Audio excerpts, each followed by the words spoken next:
Okay, Assalamualaikum. How's everybody doing? My name is Kashif Umer. Joining you today is a former UW grad. So I graduated back in 2012. I know at least one person sitting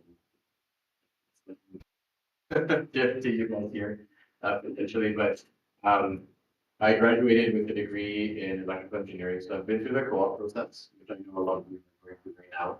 And one of the kind of key themes, the theme today is to talk about how to leverage that process to land true successfully. My professional background, I started as an engineer, leveraging my degree in education. I did that for about 5 years and then had a change of heart, decided I don't want to be work. I don't see myself every day sitting in front of the screen doing schematic capture, design. And so I pivoted towards product management. And the big change there was instead of a solution-focused role, my role became a great problem focused. We understand the user's problem so that we can figure out how to solve it. So that kind of led me through a few different phases. Launched the products that the company I'm at now, which is BioVision. Then I left BioVision. I ended up working at Ecobee for a little while. I led up their camera and sensors product division. We developed the Ecobee doorbell, so that you can see it in the stores. It's a product that I got to work on and bring to market. And then I had an opportunity to come back to BioVision at the director level as director. So that's what I'm doing now. The stuff I work on is in a field called intelligent transportation systems. So we build technology that goes into intersections. The products I build are in almost every intersection in London. So if you want to see them, if you go to any intersection at one of the corners, you're going to see a camera that has a gooseneck and a bell. That's our computer vision system that combines with an edge processing device that helps cities understand the situation of traffic at the intersection. So it lets us optimize for different types of vehicles at different times. And it also lets us provide safer passage for vulnerable. So typically that's students in this area. If you're a cyclist or pedestrian, you know that there are situations where they kind of tricky. So the solution we provide kind of helps remedy some of that. So that's a bit about me. I've been hiring co-ops on my team, both as an engineer and as a product manager. So I've been on both sides of things. I've also hired extensively in the professional domain, just building up my product team and building up my engineering teams.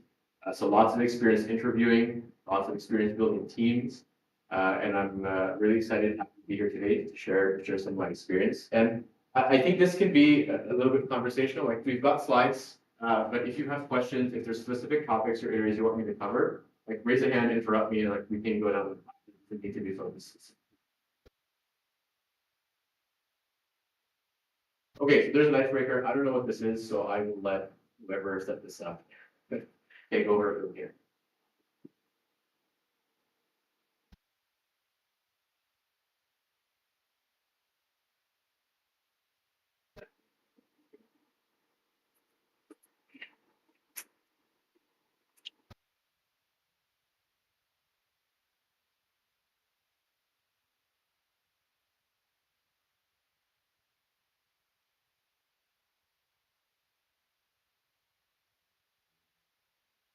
Just gonna ask it out loud, so if you wanna answer it, like, please don't be shy.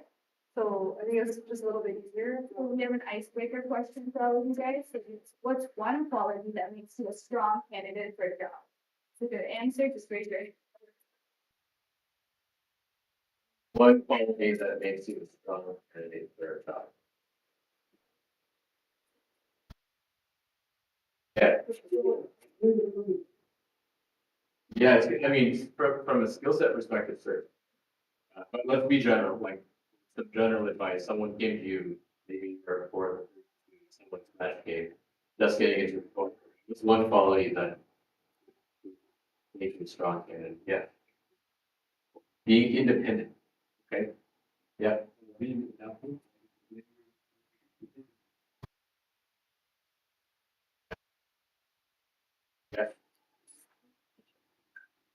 Yeah. Communication is super important. Yeah. Yeah. Being a really fast learner, that's a really good one. You need, yes, to kind of differentiate yourself from other people.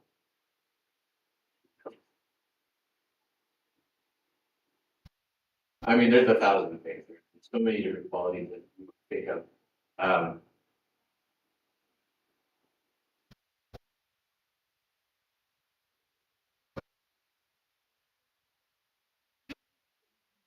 Just to,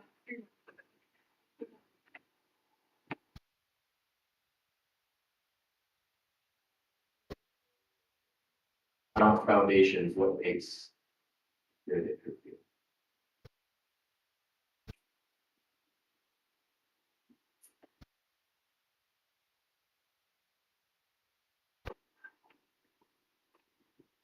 Okay.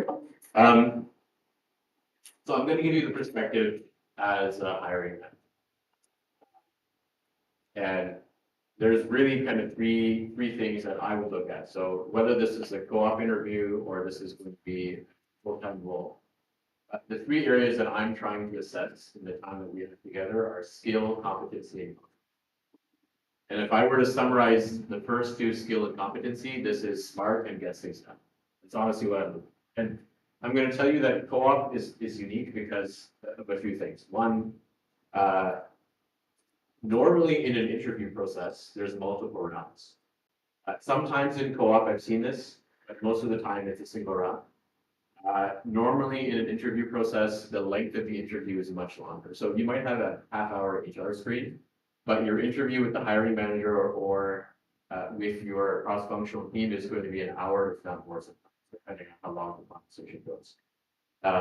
Co-op interviews can range from 30 minutes to an hour. Like when we do them at MyoVision, there's always a big push from our HR teams to say, let's be efficient, because you're spending a lot of time as the hiring. You bring in a director, you bring in a manager, right? What you're paying them in that day is being spent on hiring. So you want to get through as many candidates as possible while still being able to have enough time to properly vet.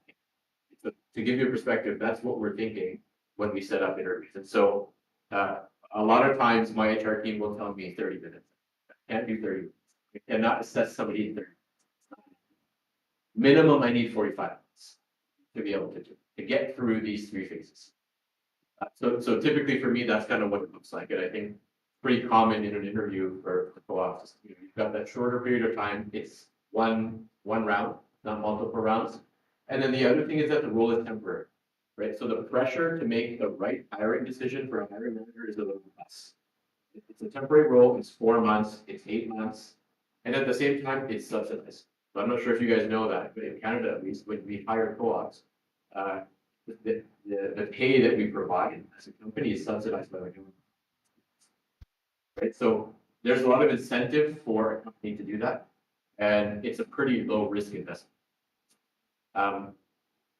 So that's kind of the context within which we evaluate these three. So if we talk about skill, really what I'm trying to understand, or what a hiring manager would want to understand is, you've written a bunch of things on your resume that can you actually do those things?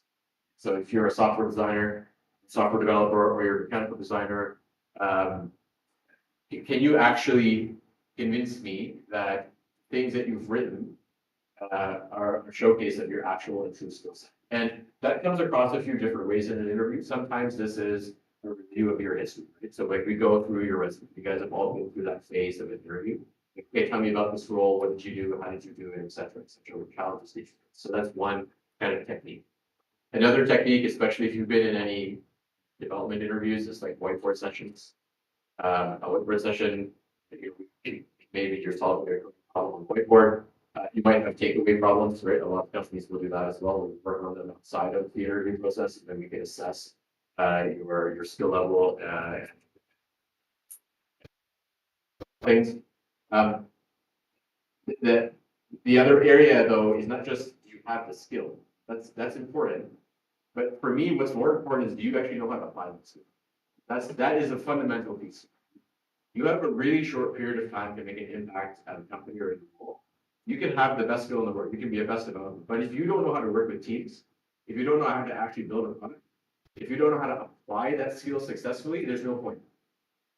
So one of the key things that I'm going to assess is how do you take your skill and actually produce results? I want to understand the impact.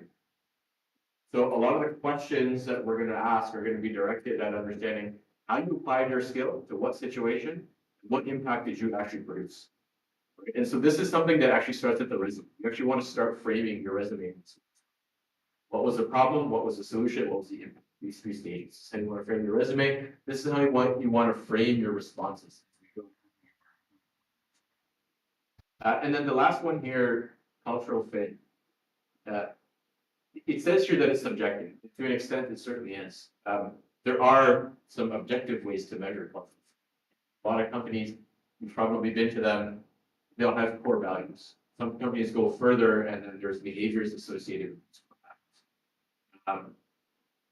It's very hard to find enough time in a co-op interview to vet cultural fit.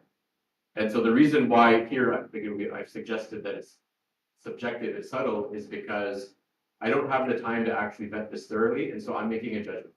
Right. So this is all about how you show up.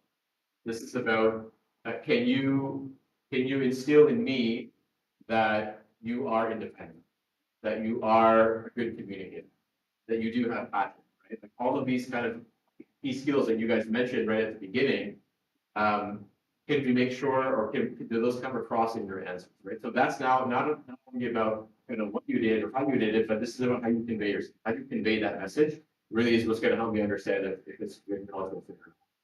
And so then if we go to so let me pause there. Any questions about kind of those three groups?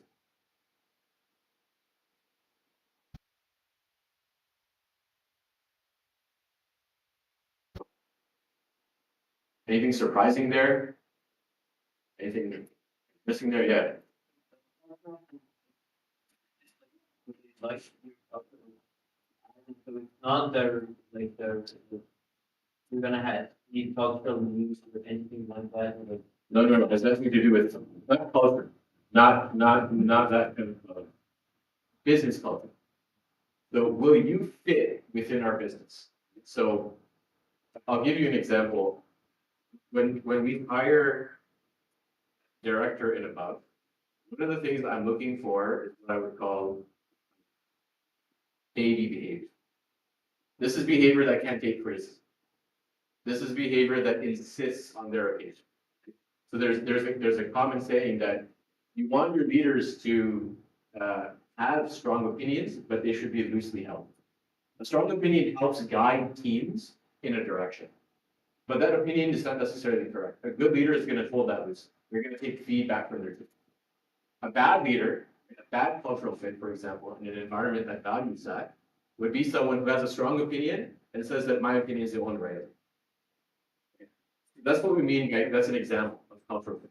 You fit within the working culture such that we can create healthy team atmosphere that is void of toxicity and that's kind of what we mean here. And when it comes to a team level, this is about can you work successfully with the team? Different members of the team has a certain culture. Are you going to fit into that culture, or are you going to be abrasive and work against it? Yeah.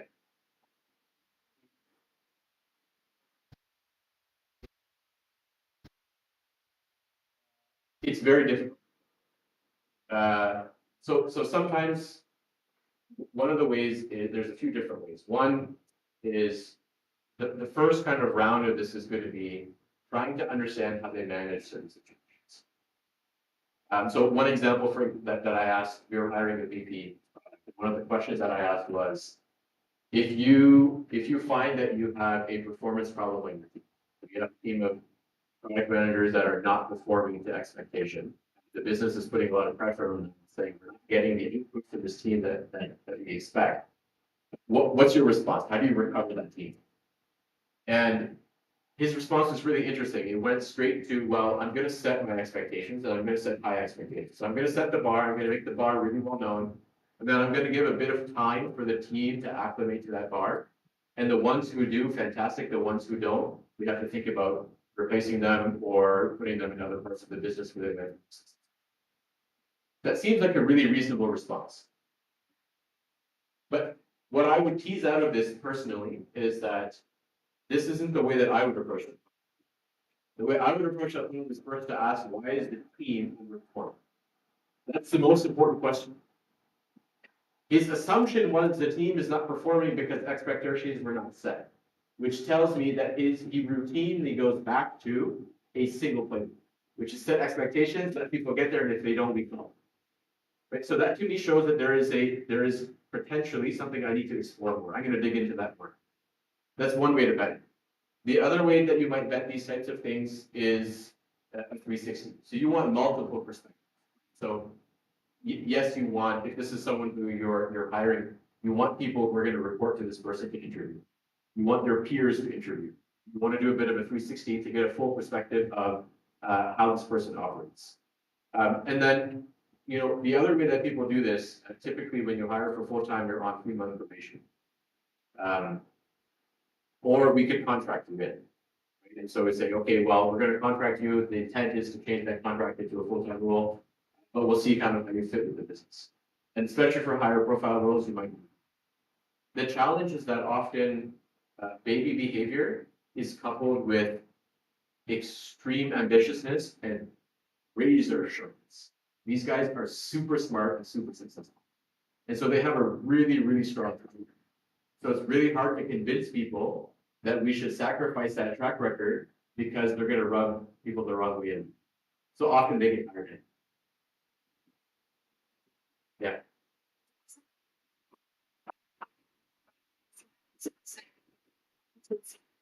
Especially when it's a rule. Sort of.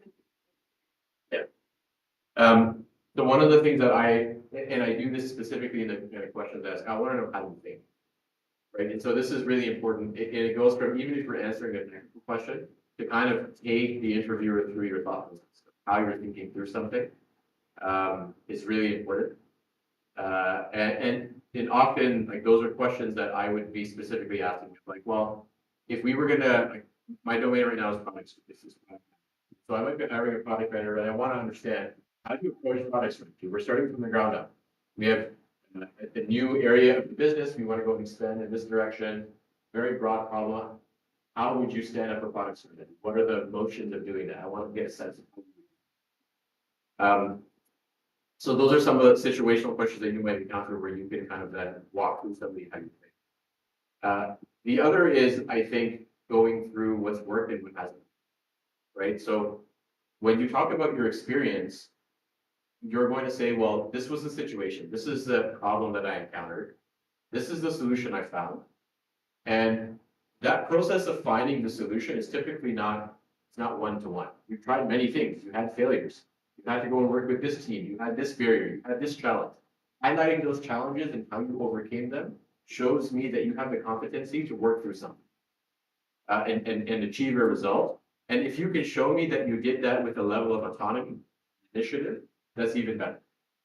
To be able to say, okay, well, this person, and I would actually balance that to say, if you can show me that you sought help and you sought direction and guidance at the right time, gives me even more confidence. Say that you're able to manage a situation with autonomy, but you know where you need to bring in help, and then you're able to do that, and you're able to get to the solution and make it impact. So that's where kind of I would focus to showcase some of that confidence. Other questions about the last one? Okay. Do's and don'ts here. I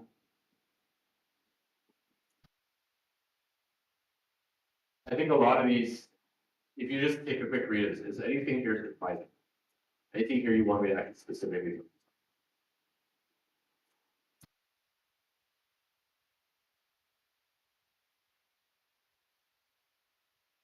Yeah, I didn't think, I think most of these are pretty straightforward. What I'll offer is give you some nuance in a company. So the first one here, research the company's value. Then that goes with then aligning your answers to that. As a university, like the University of Waterloo, they want to ensure that a high percentage of students get placements every term. Right? So that means that you're likely to get a placement. I don't know what the rate actually is. It's probably 80–90% of students actually get placed. But if you think about who gets placed at actual desirable jobs, there's very few of those jobs. Like the brother was just telling me about his friend's experience at Myovision, which is where I work now, right? And that role was an actual designer. He actually got to do real design work on a real product that was. And that type of role is a lot harder to provide. There's much fewer of those types. Or maybe this is a role at Tesla. Maybe this is a role at Microsoft. Maybe this is a role at Apple. Right? Those roles are a little bit less in number, and it's highly competitive. Everybody wants it. Everybody's going to go for them. And so the suggestion that I have is if you are after one of those roles and you have the skills and competency to back up being there,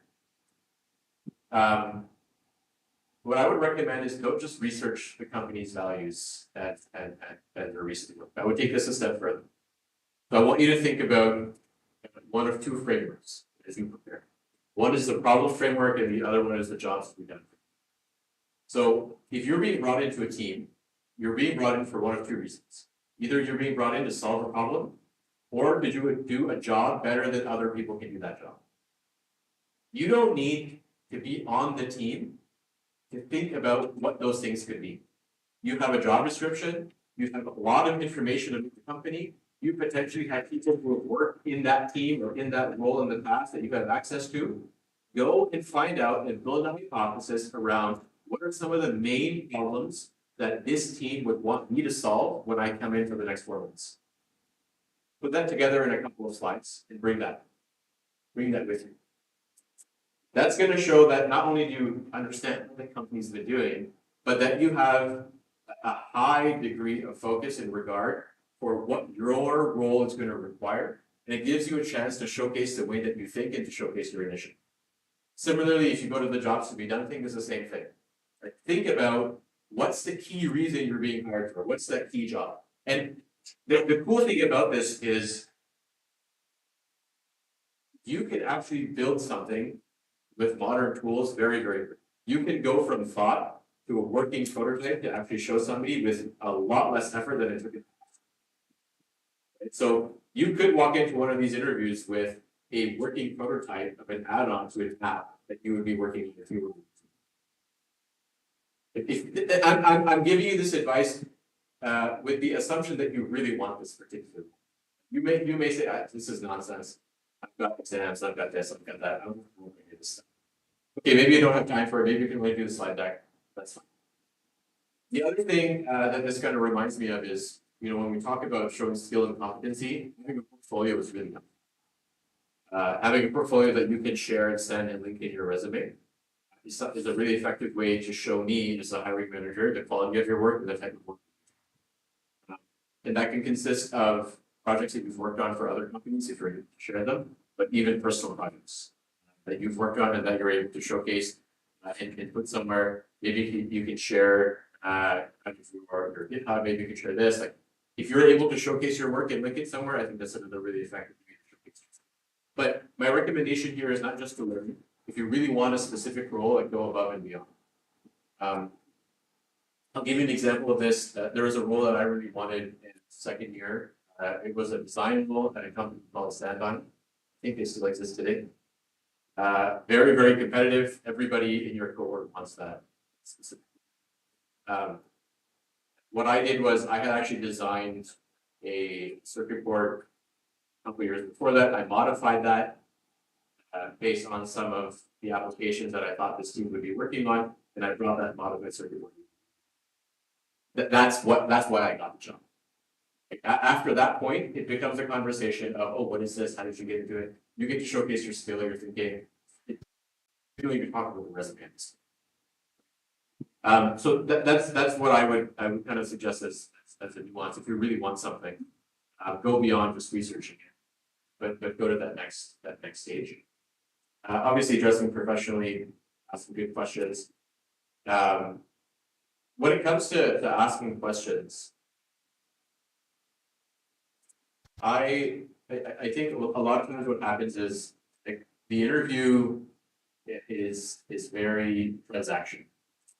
It's like there's a hiring manager, they're sitting at the desk, you kind of come in nervous, and you got to go through this awkward dance of you get asked questions and you somehow have to close the personality. It's an awkward thing. And then in the end, it's like, well, do you have any questions? And I see many candidates that love it. Yes. Right? Like, oh, and there's like a set of cameras. When someone says ask a thoughtful question, it's during the interview. The point is not to wait till the end for someone to say, do you have any questions? You want to engage. The questions are in the actual conversation with me. So for example, I might ask you, a question about maybe a specific tool. Have you worked with this thing? And you say, yeah, maybe you give like a very quick response. Maybe you want to understand more like, wow, like, oh, is that a stack that your team uses? Or are you thinking about changing that? You had success with it. If you can dig in a little bit, what that helps you do is not only does it show that you're engaged, but it helps you to pivot your answer to the specific response. Because one thing I want you to understand is that there's kind of two layers to a question. There's my intent, there's what I'm trying to find out, and then there's a question I ask. Now, what I ask doesn't necessarily derive my intent. And sometimes it can be misleading. You can answer the question thinking I'm actually looking for something based on your understanding of the question and doing a completely wrong answer. And we just wasted 5 minutes out of a 30-minute interview. So to seek clarification, to add specificity to a question that's broad, is going to take you a much longer way. It's going to show engagement, but further, it's going to help you answer the question.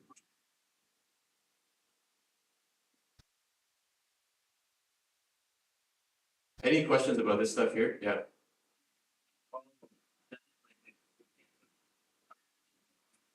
I've never done it. They don't. They do something different. It should. Oh, like with a little email or something? Yeah. Yeah, there's no harm in that. Zero.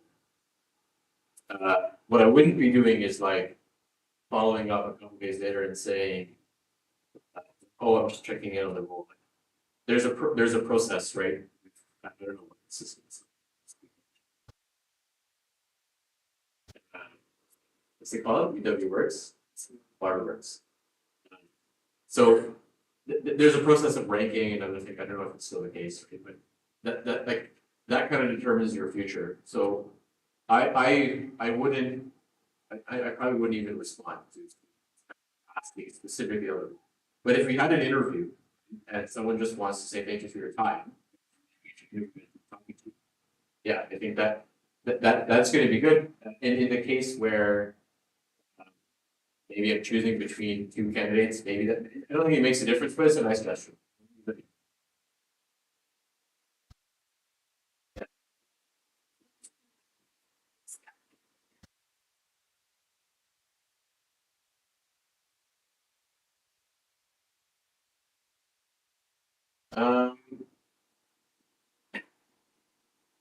I don't know. I feel like it really depends on the type of questions that I personally would ask.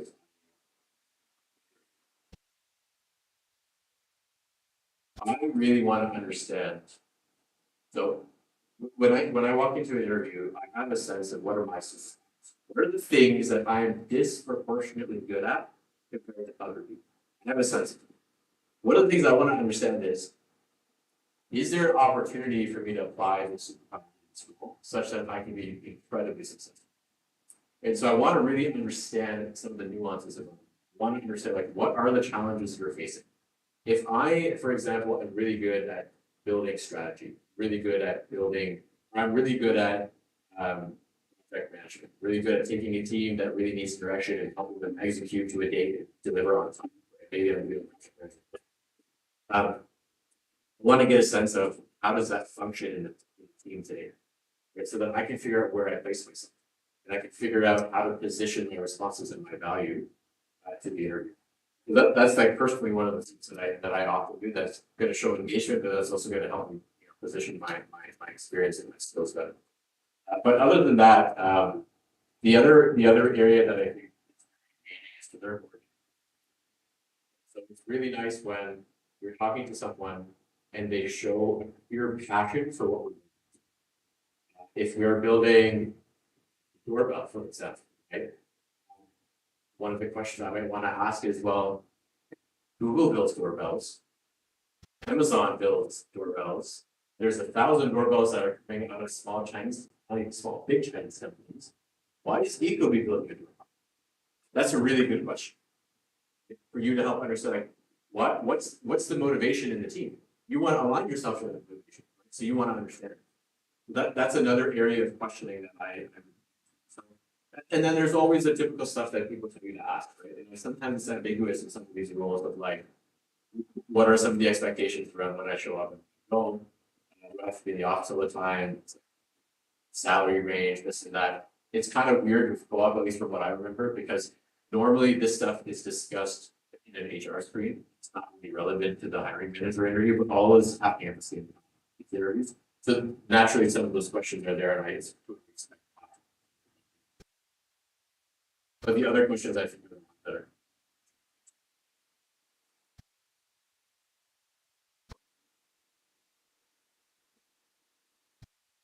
So I think we talked through a bunch of these things.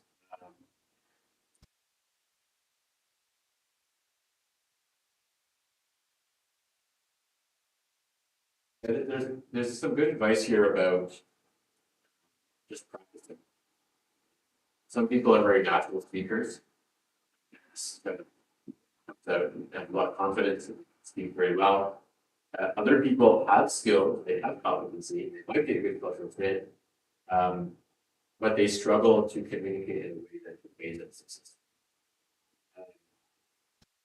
This is not an area, coaching people through this is not necessarily an area for me. I feel comfortable speaking to people, and I think one of the ways that has helped me a lot is to frame an interview as a conversation. Imagine we're just having coffee together. And many times, like when I hire a experienced candidate, this is actually what we do. I don't really care about bringing you into an office. And I actually sometimes just want to go to coffee, and a lot of it, the real nuance and the real understanding of what we do are. Sometimes your interviewer is not going to be like that. They're going to set up the situation. It feels very rigid and very transactional. And I think you just have to be kind of prepared for that. That's going to be the case. And practicing is actually really, a lot of people, they might think this is kind of stupid. Am I supposed to like have a script? You get out in front of the mirror. Maybe not in front of the mirror, but a camera, record it, and go back and look at it. Very cringy, but yes, it really helps you. Really can. And in some cases, it's actually really, really needed. So actually, if we go to the next slide, yeah, this question, this is like the key question. If you want to go through like one question that, because every interview is going to be completely different depending on the job. If the questions you get, they're all going to differ and vary. This is a very common question, and I asked this question too. Tell me about yourself. That's one of the first things I typically you're going to hear in an interview. And this is where this rehearsal becomes really important, because in my view, this question sets the pace for the entire interview. Your ability to answer this the right way is going to completely change the way that interview plays out. Before I kind of talk about why, I want to kind of get a perspective from you. What I just made a statement. First of all, is that surprising that asking this question is going to help me assess how this interview is going? What I'm actually doing when I'm asking this question is I'm actually developing a first impression within the 2 minutes that you take to respond. My first impression is already set. That's actually what's happening. So with that being said, like, what are your thoughts? Have you guys heard this question before?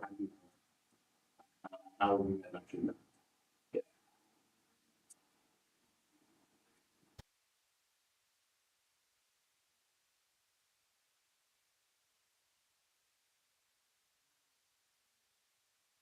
Okay, so that's one way to think about it, like a mini resume summary.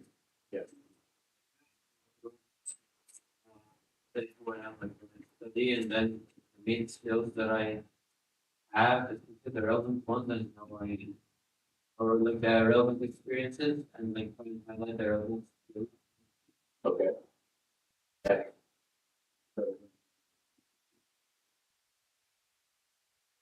What you're up to now, what you've done in the past, and what you'd like to do.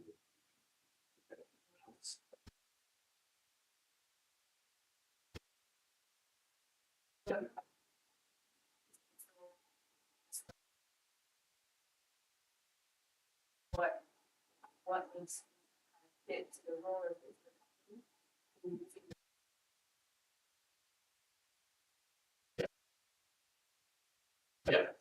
Yeah, I think you guys like mentioned kind of the key things. If I were to kind of summarize. First of all, this question is an opportunity for you to convey your brand. What are you known for? That's what I want to get out of this. And the way that you're going to convey that is 2 to 3 examples of what we talked about before. Problem, solution, impact. Succinct examples, your best examples. The problem you faced, the solution you developed, and the impact it had in a measurable. That's definitely a component of it. So if you want a summary of your brand, you want to go through those 2 or 3 impactful statements. And then it's exactly what the sister mentioned, which is you want to now align your brand to the mission and vision of it. That's how you want to close this thing. Okay, so here's my brand. Here are my impact chain. Here are my superpowers and how I've used them and what success those things have driven. And here's how my brand and my skills align to what you're doing. 2 or 3 minutes. That's a lot to summarize in 2 to 3 minutes, which is why it has to be rehearsed. You can't wing this. I mean, you can. I'm not saying you can. But if you really want to nail it, it's something that should be written down in rehearse. You should be ready to kind of say this as your elevator pitch. What this does in an interview is that it puts my guard down. Realize this, that before the interview, what do I know about you? What's my source of information? It's a piece of paper. I might not even know how you look. You can look at you on LinkedIn. So now, like, I can look up a name on LinkedIn. Unlikely I'm doing that with, but a very limited amount of information. And so I'm coming into this with that in mind. I don't know too much about this person. You want to bring my guard down. You want to immediately be able to convey your decision to interview me was a good decision. And the rest of this interview is going to be a conversation, not an assessment if this was good or bad. That's what you want the response of this question.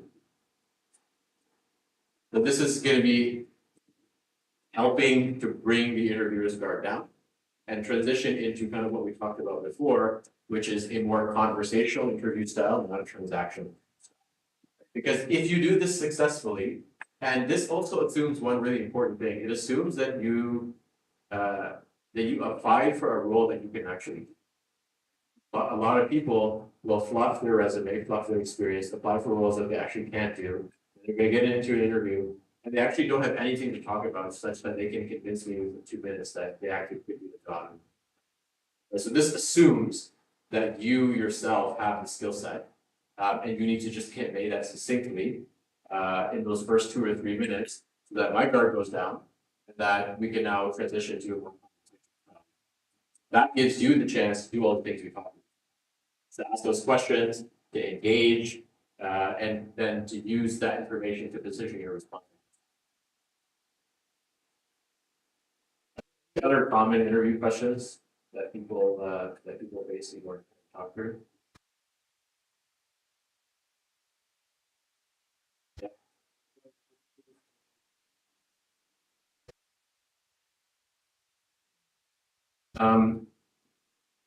I mean, there's some bad responses which I think you can probably tell. Well, come on, let's test them. It's a well-known company. I want to work there. The pay is good. It's good on my resume. Those are bad responses. Some of this, I'm going to be honest with you, when somebody responds by saying, oh, well, you know, the mission to do X, Y, Z really aligns with me. Like that's the natural kind of better response. Is you look at the mission and vision of that company and say, oh, that really aligns with us. I know you're playing games. I know you looked that up. I know you know the other responses and that response. And so the next best response is to say, well, this is what you're trying to do, and I align with that. We have spiritual. I know that that's kind of it's better than the other one.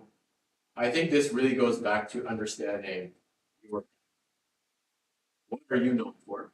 And so for example, like, yes, fundamentally, any company that I want to work for, there's something really important for me, which is that it has to have a positive impact on society. I'm not interested, I'm not passionate about something that's not gonna help people. It's not gonna be motivational for you. That has to align with me. Okay, and so I'm gonna talk about it from that perspective. I'm gonna say, first of all, like this is really important to me that wherever I put my effort and my time, it has to align to this principle. And what Tesla, what Mileage, Amazon is doing here on this certain product resonates with that principle. So that's kind of one way that I would respond. The other way that I would respond to it is that I would so my personal response that I typically do is my goal in a business is not only to create impact like for society. So that's really that's the stuff. But my entire career, everything that I do, the reason why I wake up in the morning and put in the effort I make is to make impact. It's to take teams, it's to help teams from admiring a complex problem to actually solve it. And so what I'm expressing is my brand, I'm tying it back to like my principles, which loosely align to what the company's doing. So the reason why I respond to my response this way is because unless this is like a startup, right, or a really small business,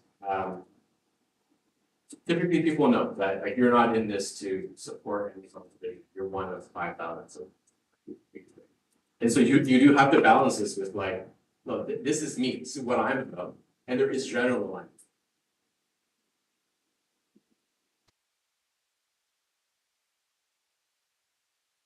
Anything else?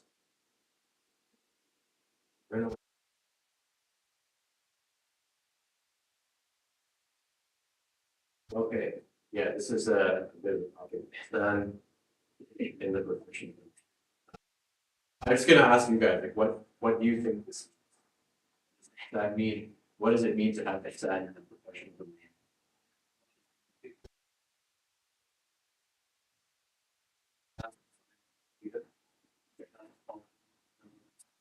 Whereas people who and research are your best to make it as perfect as possible, or get it remote, whatever it is. Okay. Okay. Other thoughts? Yeah.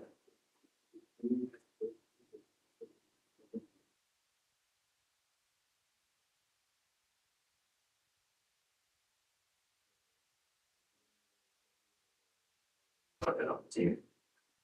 Other thoughts? Yep.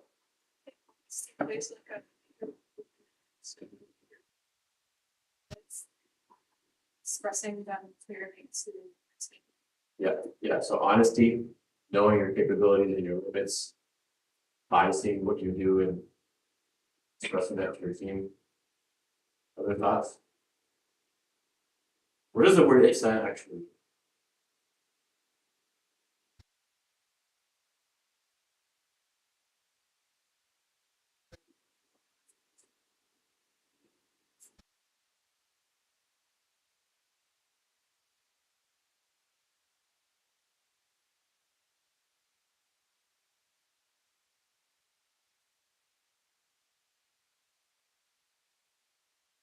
Yeah, we'll come back to that hadith.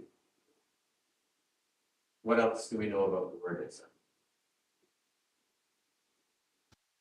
I heard like people say it's like do your best, excellence, right? Any other thoughts about it?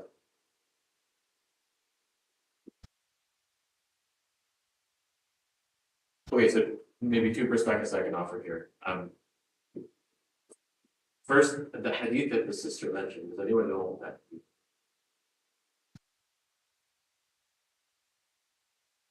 Yeah, it's hadith mashhur, right? Like this is, well, what hadith is, what's it called? Yeah. Yeah, this is like, this hadith is the definition of the deen. It has a name where you find this statement. The actual statement that she's mentioning, النبي صلى الله عليه وسلم قال أن تعبد الله كأنك تراه فإن لم تكن تراه فإنك تراه. This hadith comes from Hadith Jibreel. This statement is in Hadith Jibreel. This is the hadith of Jibreel alayhi salam, came and sat near the Messenger sallallahu alayhi wa sallam and asked questions about the deen. So this was one of the questions about what is ihsan. And so this was the response of Nabi sallallahu alayhi wa sallam, that ihsan is to worship Allah as if you see Him. And if not that, then to recognize that Allah sees you. So this is one way to understand what we're doing here. So I haven't explained how does that apply to professionalism. Perhaps the easier way to understand this, the other approach that I mentioned, is from what Allah says in Surah Al-Qasas. Right? Allah says, وَأَحْسِنْ كَمَا أَحْسَنَ اللَّهُ إِلَيْكَ. Right? Allah says, and pursue excellence the way that Allah has been excellent with you. Be good, be excellent the way that Allah has been excellent and has been good with you. Allah has given you and I every bounty, every ni'mah. Right? That we're sitting here and there aren't bombs falling on our head. The fact that we're talking about being able to go and have a co-op posting or position, like the amount of privilege and opportunity that we have is unlike the vast majority of the world. Allah has been excellent to you and I. And so if an opportunity to do something is presented to us, we should excel in that and we should try to do that next. So this is a fundamental principle. I think everything you all said aligns with this first part here. Is that do your best. Try to excel. And one thing I'll mention is that I don't believe that doing your best is perfection. Because sometimes perfection is harmful. Right? Being perfect in something is not necessarily the best thing. Especially when we talk about the professional level. Like, it's very easy to get into this trap. Let's build something in the perfect way. By the time you're done and you go and show it to somebody, it's like, oh, that's not what I really do. It's because what you should have done is built it imperfect, showed it to someone first, iterated it. So that's kind of the fundamental thing here. Ihsan in the workplace means to apply yourself in the best way that you can. You've been given a set of responsibilities. Try to fulfill those responsibilities to the best. That's the basic fundamental thing. But that doesn't make you any different from most people. If you ask any other person, your colleagues who go to school with you, who are non-Muslim or of other faiths, they would probably say, yeah, try to do your best. Mom, dad, do your best. Where this becomes a little more interesting is if you reflect on the hadith we mentioned, hadith 3. It has a few components. The first component of ihsan is that it is explained in the context of worship, right? To worship Allah. The second component of it is as if you see Allah. What does this mean? If you saw something of the unseen, you saw Jannah, you saw Nar, what did this elicit within you? It elicited yaqeen, absolute certainty of something. Right? And so what's being proposed is that you should worship Allah with complete yaqeen. And then the second component is if you don't have that, if you are worshiping as if Allah sees you. What is this? This is the definition of taqwa. To be conscious of the fact that Allah is aware of you. Right? And so if you apply that to what you do in work, what this begins with is intention. Why are you working? What are you doing? Why are you in this role? Why are you doing what you're doing? What is your intention? If you can align that intention to something good, if you can align it for it to become a form of work, not ibadah like salah, fasting, zakat, right? But for example, you want to work in this particular role because it helps farmers feed people. Right? This is a noble thing. This is a good thing. You can align your intentions to doing that. I want to do this because I want to show I want Muslims to have excellence in this field so that we can guide the ethical considerations through our expertise in this particular field. That's why I want to work here because I want to provide. Right? I want to gain this experience so that I can become a provider for a family that I'm unhappy with. Or if it's for me right now, that's a primary consideration. I have a family I want to provide. I want to be able to give them every opportunity to live in a healthy and safe environment for them to go to my kids to go to Islamic school, to do this, to that. So I'm here to fulfill that. These are all good intentions. And if you are fulfilling that good intention from the perspective of yaqeen, right? Imagine you're doing something in front of Allah Azza wa Jal, you're going to do it with perfection. You're going to try your best to do that thing in the best way that you can. Right? The way that you do this in the salah, you know. Right? Like how does the salah change when you have this thought in your mind? It completely changes. But if you can't get there, right? If it's not about yaqeen for you, it's the opposite. It's the other half, which is okay, you're trying your best to do something, but also recognize that Allah sees you. So it means that you're also not committing sin. You're also not doing wrong things. You're not shortchanging your employer. You're not saying you're going to do something and then do something else. You're not stealing from the intellectual property of the business. Right? You're not committing sin. You're not doing things that are wrong. So that's the balance of this. That's in summary, from my perspective, what it means to have a if I were to just summarize it as specifically as I can. It's a long time. I think that's kind of the end of it. Any questions? I've been talking for a while. We had a bit of a game. Anything else that has been on your mind about the interview process, degree, jobs, career, design that you are interested in?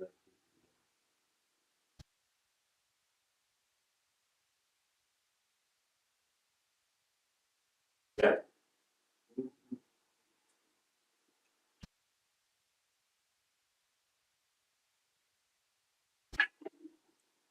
What's an example of a question that you think could be generic, but is probably?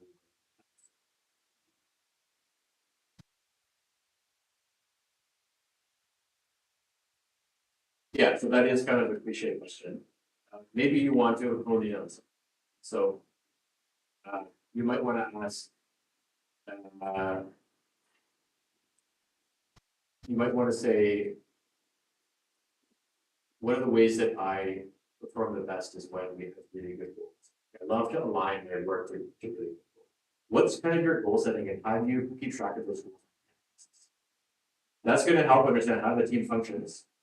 You can dig into that more, but it's a question that's a little bit more well-rounded, a little bit more nuanced, and perhaps isn't as generic as the starting, but maybe it has. Yeah.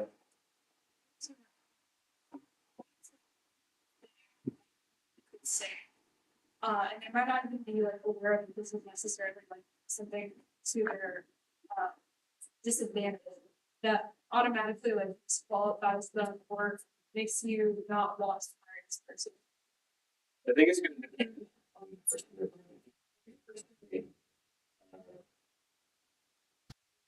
I can't stand apathy and consistency. So if your response to there was a problem is like, should we take it? Like, okay, I get you. I know how this is going to work. It means that you're not going to be able to overcome something. You're going to fold and not be able to find your way through problems are life. Right? If I get a sense from you that you're not really interested in what we're doing, like we're doing the mission that we're driving to, apathetic about it because you have you can immediately sense it. Right? And sometimes, I mean, I've been in that position. It's like, okay, I applied for a bunch of these roles. I already know I landed two of them.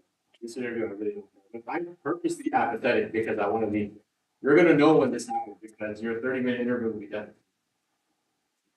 But those are the two things that if you were to convey them through your body language or through what you say, you have a sense of apathy and you have a sense of two like immediate triggers you need to say.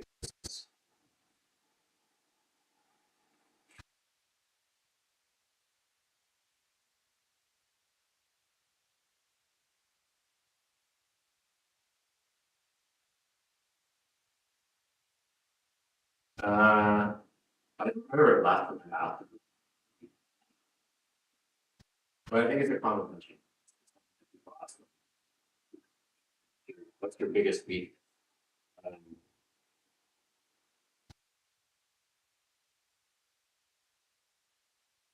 don't know. I haven't really thought about how I would respond. My instinct tells me that I really want to understand why you're. It's like you're trying to assess why it's that. There are areas that I'm certainly weak in. For sure, that's the case. So, for example, there's areas where I'm going to need support from a marketing team or from a leader to coach me. And what my instinct is to position a few things to say that in the areas where you need me to excel, what I'm going to need from you is mentorship. You won't find weakness here in me. What you're going to find is a ton of strength and conditioning.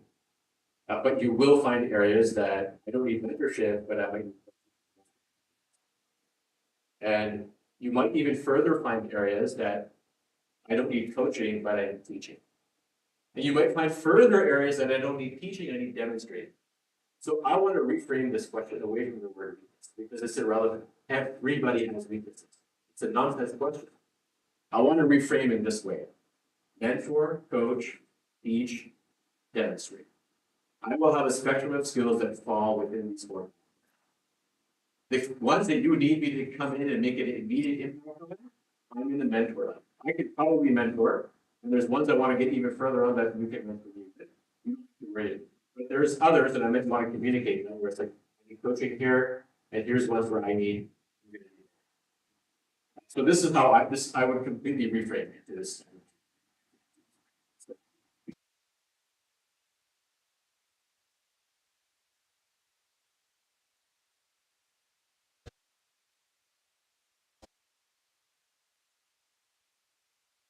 What would you say? Ask you what's your weakness?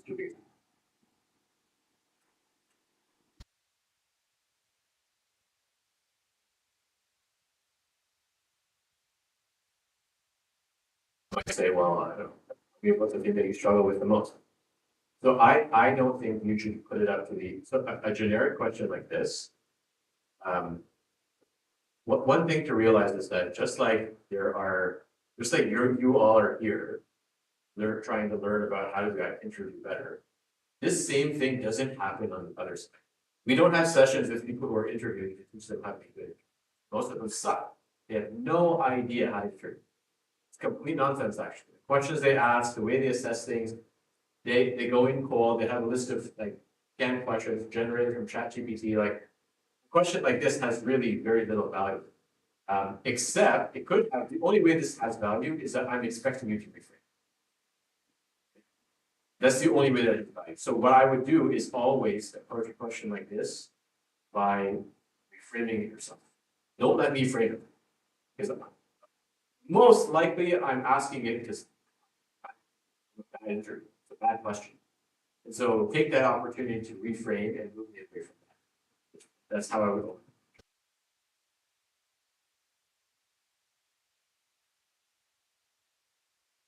Yeah.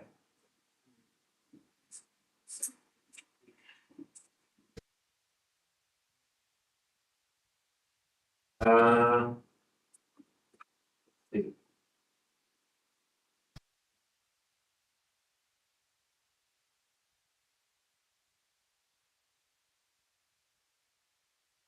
been a while since it come up in my current.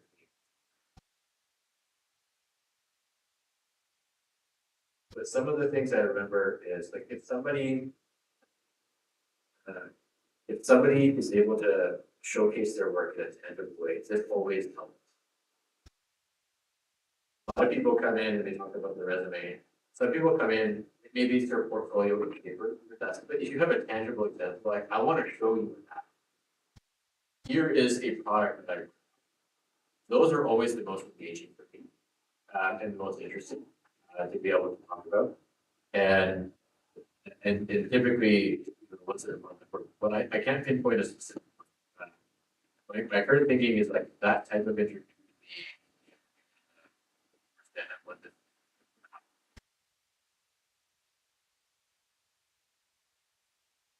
There are a couple situations, we didn't mention them here, just representing your thoughts and listed. I think this comment. Where the sister is like wearing hijab, or is having a beard, shaking hands. How do you guys approach this stuff?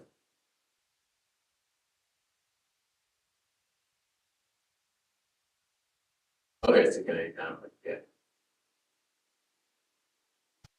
Does it work? Okay, that's it. Sometimes they keep us down for assistant, but that's kind of awkward. Do you think that has ever affected the result of the meeting?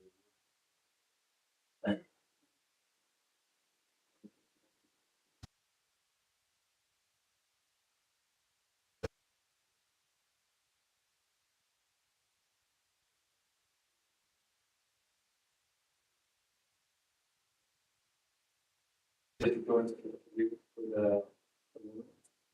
We tried to shake their hands, so something. I think that's the hardest one. But the ones that did end up getting the job because she said, you guys have to support them. Oh, very interesting. Okay.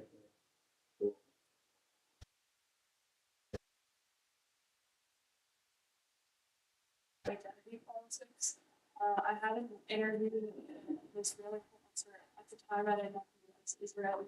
Like he really like kind of dug into my identity. Oh, your name sounds ethnic. Where are you from? Oh yeah, my family's lived in Israel for years. With very awkward situations we have to. Yeah, the situation.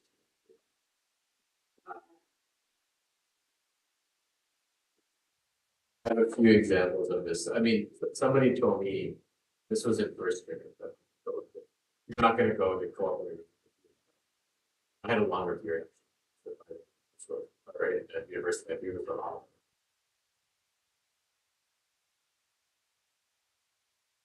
So I kind of laughed at that, and said,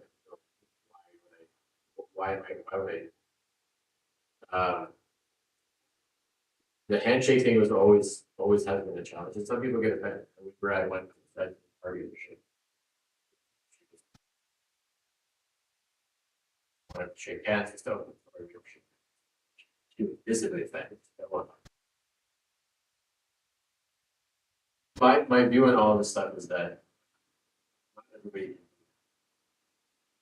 First of all, don't be like really hard. So it's are tricky.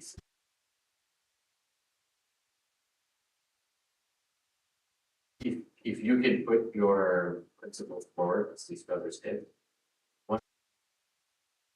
either the person is going to actually appreciate that, and say, "Wow, this person shows a lot of integrity, values, and beliefs, and they hold to them,"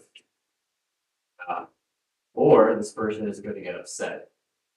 And if it's the former, that's great, right? You get a great impression. If it's the latter, if you don't want to work for that person anyway, you don't. So who cares? Yeah. The beard, so, a lot of people, like everyone tells me to shave the beard. Literally, like for an interview. Like shave completely? Completely or at least, well, if I shave it like things either complete. Yeah, I like if I leave it, it doesn't look.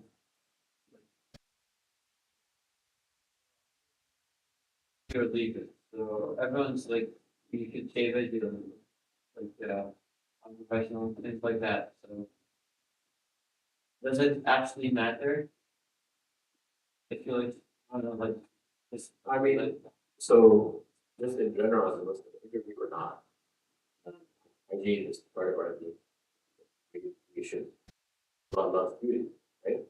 So a person should strive to make sure that they maintain their beard.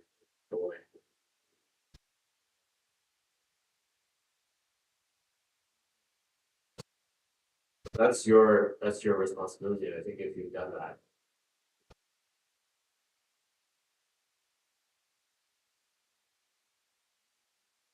My biggest concern is that if I make a decision to alter a component of my faith based on the question I have is like, in that moment, who am I actually worshiping? What am I actually doing here?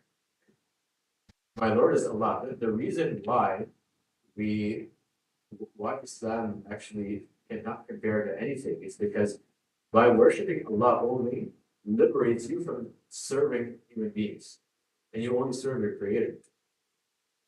A person who is like that is the freest person, is the most powerful person. A one who's going to subjugate themselves to Allah's creation when the Creator is saying and welcoming you makes no sense. So, as hard as it is, and I know that the situation is hard, I know that it's hard to the extent that there are many situations where you're going to shake that hand. That's happened. Many times it's happened. Either you couldn't do the thing in time, or something happened and you shook hands. Make tawbah, have regret, right? If you follow certain fiqh, also realize that it's the issue with wudu. So you have to make wudu with that. It's the opposite gender. So there's like some fiqh takes that relate to this. But aside from that, like it happens. You're gonna try your best, and maybe over time you improve that situation, you figure out how to deal with it. It just happens the same thing. Praying in public, a lot of people, they're just starting to get more practicing. It's hard. It's hard to just like go out in the hallway over there and just, but you become acclimated to that. You're gonna do. People do things in public that are so insane. And you're saying I'm gonna worship Allah, worship Allah. It's fine. But it takes time to get to that stage. So similarly, it takes time to get to that stage. And I think the main thing is that when it happens, yeah, make tawbah, ask for forgiveness because it is a problem to do that. And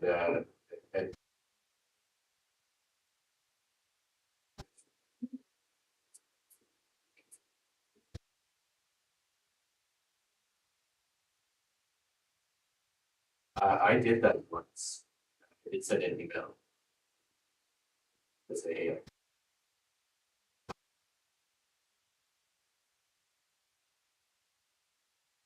yeah, sorry.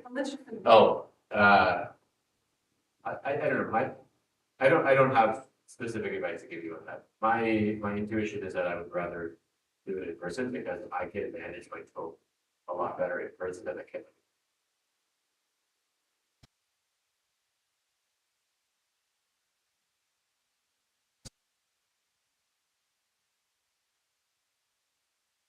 Sure. I think it's good that let's hear from you.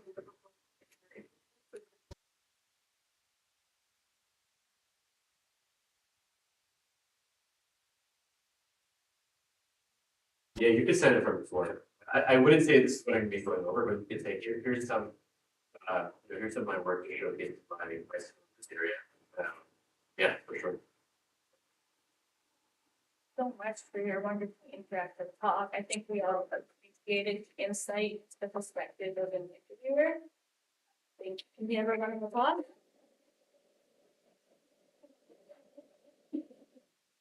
We're gonna move into our one-on-one interview kind of practice. So can I have like the critics come up front and give a quick introduction into like what their experience is as well as the programs?